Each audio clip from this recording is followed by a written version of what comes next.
हाल ही में फ्रांस के राष्ट्रपति इमैनुअल मैक्रों ने सार्वजनिक रूप से रवांडा वासियों से माफ़ी मांगी है। ये माफ़ी थी रवांडा में हुए नरसंहार के लिए।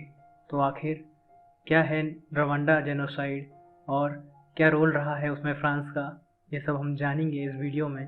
मेरा नाम है साकेत राज साहू और स्वागत करता हूँ आपका नॉलेज अनलिमिटेड में।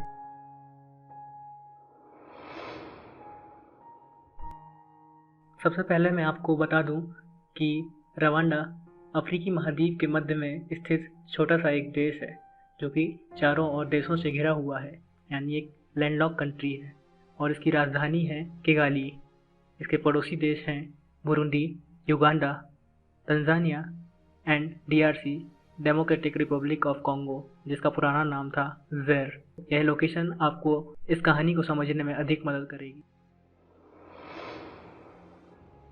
तो बात है 7 अप्रैल 1994 की, जब रवांडा में एक सिविल वॉर का आगाज़ होता है और यहाँ पर 7 अप्रैल 1994 से 15 जुलाई 1994 तक चली इस सिविल वॉर में 5 से 8 लाख लोगों की मास किलिंग की गई थी, जिसे कि एक जेनोसाइड का दर्जा प्राप्त है। और यह जेनोसाइड विश्व भर में हुए सारे जेनोसाइड में से सबसे भयानक और सबसे विकराल में से एक है। 1994 में जब आरपीएफ यानी कि रवांडन पैट्रियोटिक फ्रंट, जो कि एक तुत्सी रेबल ग्रुप था, और रवांडा की मिलिट्री जो कि हुतूस के द्वारा लीड की जा रही थी, उन दोनों के बीच ये जंग छिड़ती है और इसमें यह नरसंहार देखने को मिलता है।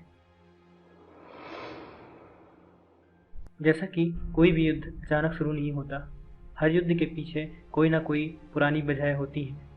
उसी प्रकार से रवांडा के इस जेनोसाइड में, या कहें इस सिविल वॉर के पीछे काफ़ी लंबा इतिहास रहा है। लगभग 100 साल पहले 1897 में जब जर्मनी ने रवांडा पर अपनी कॉलोनी को स्थापित किया था, तब उन्होंने वहाँ पर रह रहे तुत्सी लोगों को काफ़ी फेवर किया था।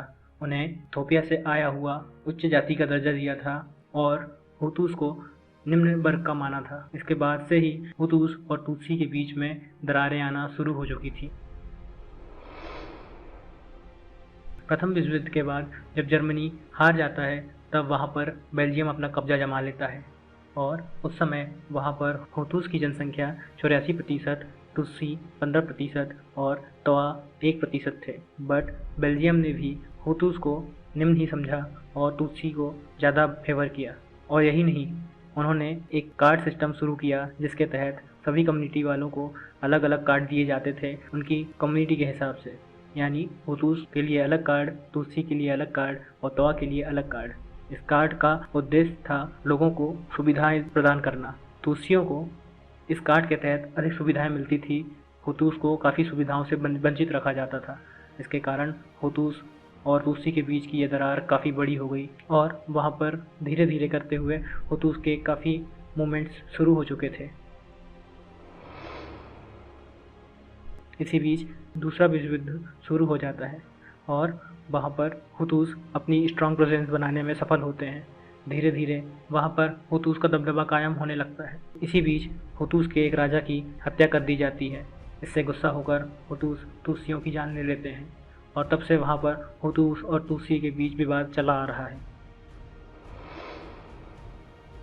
1962 में जब रवांडा को आज़ादी मिलती है, तब वहाँ पर एक सरकार बनती है जो कि हुतूस के समर्थन वाली सरकार होती है और इससे कि वहाँ पर रह रहे तुत्सियों पर काफ़ी अत्याचार ढाए जाते हैं, उन्हें मारा जाता है और भागने पर मजबूर कर दिया जाता है अपने पड़ोसी मुल्कों में, जो कि बुरुंडी, युगांडा और तंजानिया और ज़ेर हैं। तुत्सी वहाँ से भागकर सीधा इन देशों में पहुँच जाते हैं।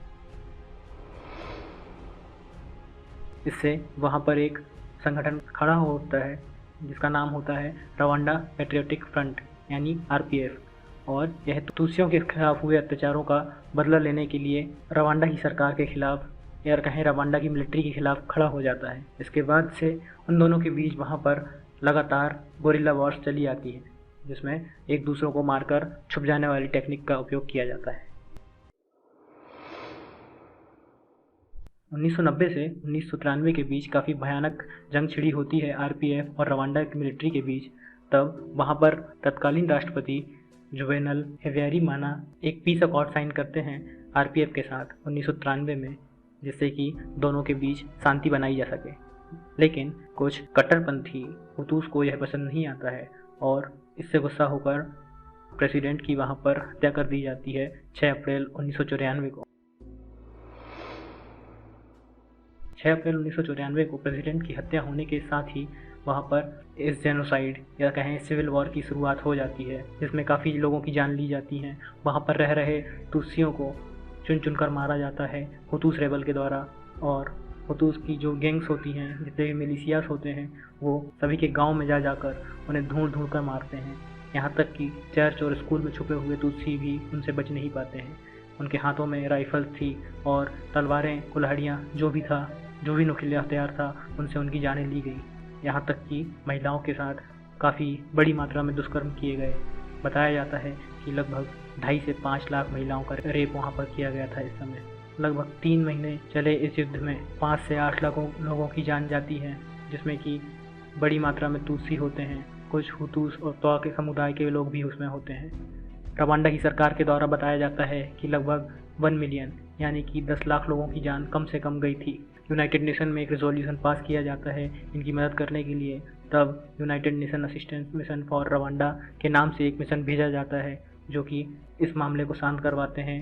तब जाकर 15 जुलाई 1994 को यह सिविल वॉर थमती है। काफ़ी इतिहासकारों द्वारा कहा जाता है कि यह जेनोसाइड पहले से ही प्लान थी।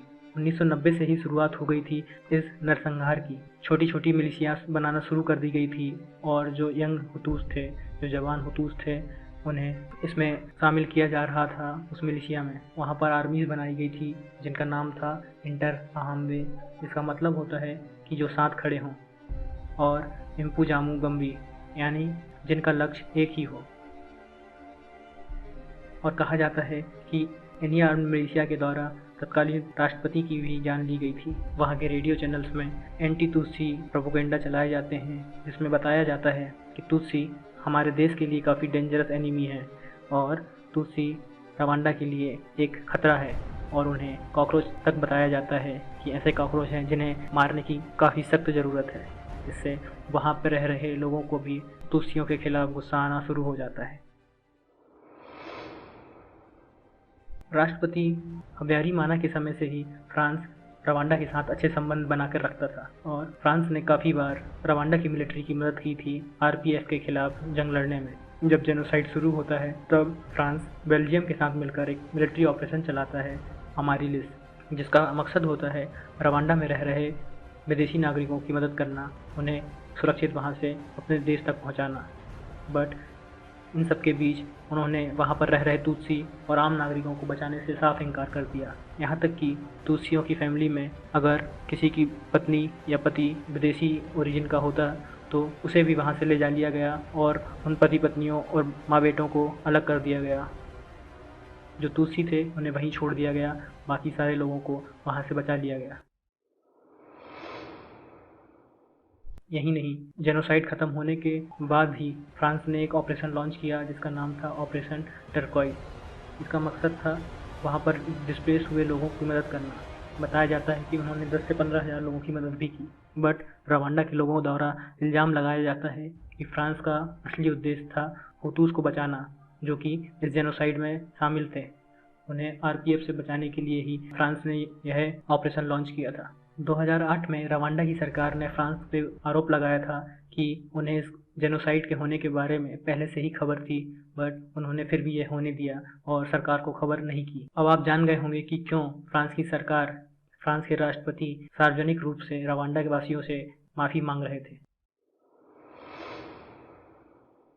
वहाँ पर मौजूद एक व्यक्ति द्वारा बताया गया कि यह पहले से ही प्लान था और वो लोग 20 मिनट में कम से कम 1000 तुत्सियों को मार रहे थे। फिर जब UN assistance mission for Rwanda वहाँ पर आ जाता है तब काफ़ी हद तक इस जेनोसाइड में कमी आती है और इस जेनोसाइड के मास्टरमाइंड थियोनेस्टे बागोसोरा को 2008 में इस आरोप के तहत कन्विक्ट किया गया, लेकिन वहाँ पर लोगों ने जो जान गंवाई उनकी भरपाई कोई नहीं कर सकता। भगवान से हम बस यही प्रार्थना कर सकते हैं कि इस प्रकार का जेनोसाइड विश्व में कहीं भी दोबारा ना हो।